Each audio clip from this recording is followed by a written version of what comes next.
Barak, Ahaya, Alam, Shalom, planet Earth. Welcome back to TRU-TALK. Start with physical appearance, clothing, and adornment. In Song of Solomon, chapter 1, verse 5, it reads, I am black but lovely, O daughters of Jerusalem, like the tents of Kedar, like the curtains of Solomon. Clothing. In Isaiah 3:16, the scripture reads, because the daughters of Zion are haughty, walking with heads held high, and wanting eyes prancing and skipping as they go, jingling the bracelets on their ankles. Pause.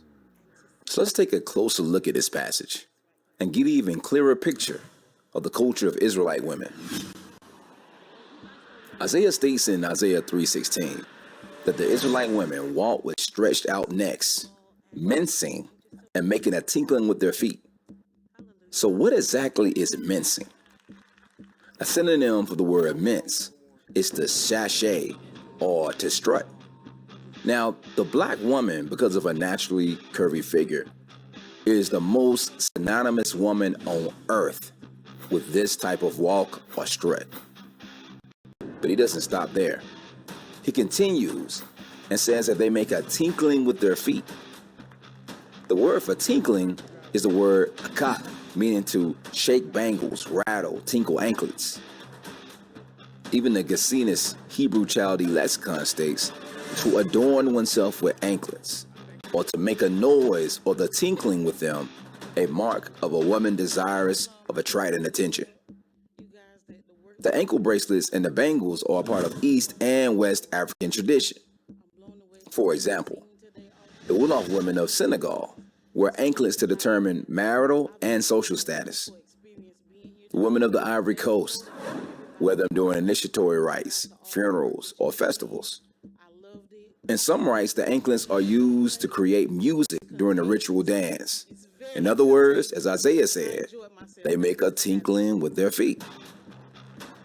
Isaiah continues in verses 19 and 20 and speaks about how the Israelite women also wore chains, bonnets, earrings, and leg ornaments. Waist chains are worn by tribes all over Africa. For instance, the Yoruba woman is a prime example who fits the Isaiah 3 Israelite woman description to a T. The Yoruba women wear bonnets, earrings, and anklets. And in the Yoruba culture, unmarried women of the tribe wear an alike, also known as waist beads or waist chains. Even Ghanaian girls might be presented with waist beads as a token of their coming of age into womanhood. The waist chains were so integral that they have different colors representing different meanings. In verse 18, Yahuwah states that he will take away the tinkling anklets, and what the KJV translates as calls, and round tires like the moon. What exactly is that? Well, the word call is the Hebrew word shabiach, which means interweaving. Interweaving. Again, the Hebrew lexicon states that calls are networks used of the head, ornaments by Hebrew women. Little sons or studs resembling sons worn about the neck. The phrase, round tires like the moon, is the word Saharan, meaning an ornament around the neck.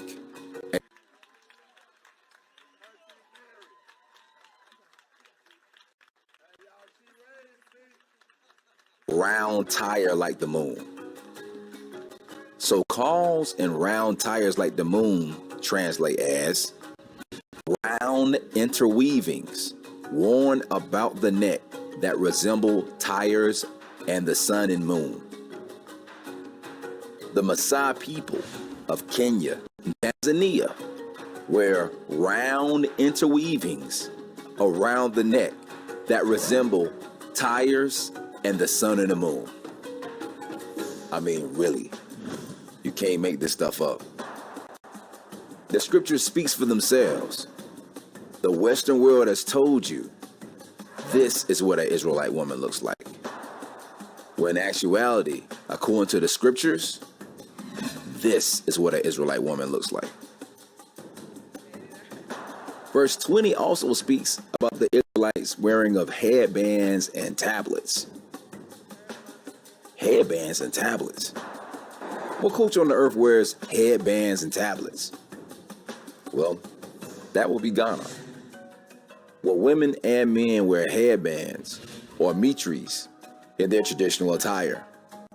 Also, some of the elders of Ghana wear tablets as a sign of their tribal position or authority. Maybe this is the origin of the Jewish tephilim, or phylactery, a box containing parchment of scriptures that were worn on the forehead. And right before we let you get back to your regularly scheduled program, by the way, there was a curse attached to the scripture because of disobedience. In verses 17 and 24, Isaiah prophesied that there will be a time when Israelite women will be cursed with hair loss, particularly the crown of the head. Quote, Yahuwah will smite with the scab the crown of the head of the daughters of Zion, and, quote, instead of well-set hair, baldness. According to dermatologist Crystal Ogg, who specializes in hair loss, nearly 50% of black women experience some type of hair loss. From the decades of perms and heat damage and processing of their natural hair. Now, when you put all these facts together, it paints a very Afrocentric picture of the daughters of Zion, far from the images that's been presented through westernized lenses. Carry on. Jingling the bracelets on their ankles. In Ezekiel 16:12, I also put a ring in your nostril, earrings in your ears, and a beautiful crown on your head.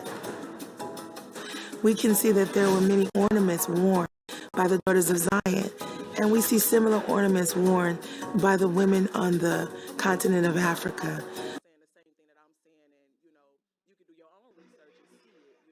Now, I just want to stop there. Like I said before,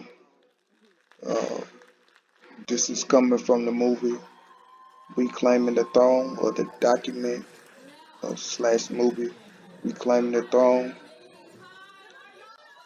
Go see it. Very educational.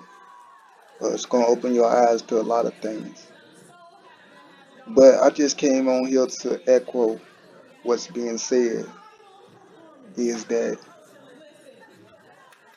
the Hebrews are Negroes.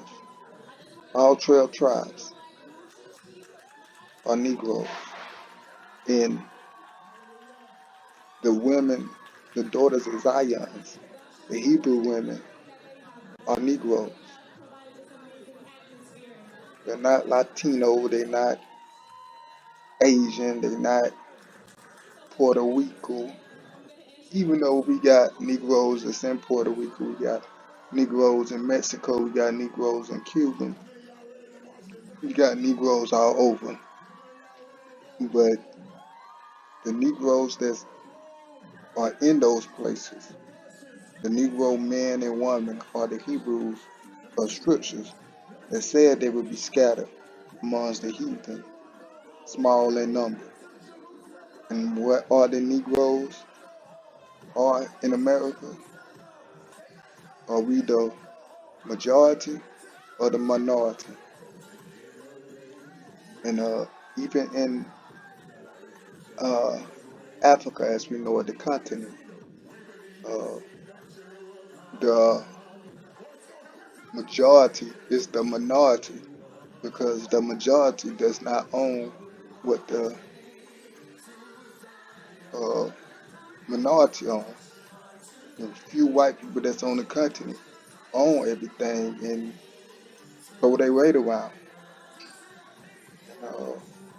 Everybody on the continent is not Shem or Hebrew, but a lot of them are. The lost 12 tribes are still pretty much on the continent. So, yes, black woman, you are the daughters of Zion. Be proud of who you are. Love who you are. Embrace who you are. And return back to the Father. You're more than a bad bitch. You don't need to wear these folks' weaves and perms that's going to damage your hair. Wear your natural, beautiful hair that's nothing more beautiful than your woolly, curly, kinky, natural hair. Till next time, love yourself, know who you are, love who you are. But how can you love who you are if you don't know who you are? So first know who you are so you can love who you are. The Most High call you above all people. You are precious to the Most High and to the real Hebrew men. The real men of the Most High. You are precious to us, daughters of Zion. And we love you. And we just want y'all to love yourself. And yeah, there's much evil in this world. Many Hebrew men that don't know who they are, that are wicked. Some Hebrew men know who they are and still wicked. But you, daughter of Zion, are the foundation of the family. You what the Most High gave us, men, as a gift, a helpmate. Be that gift and helpmate and blessing to the man as you was created to be. And pray for the men. Pray for the nation of Israel. Till next time, Shalom.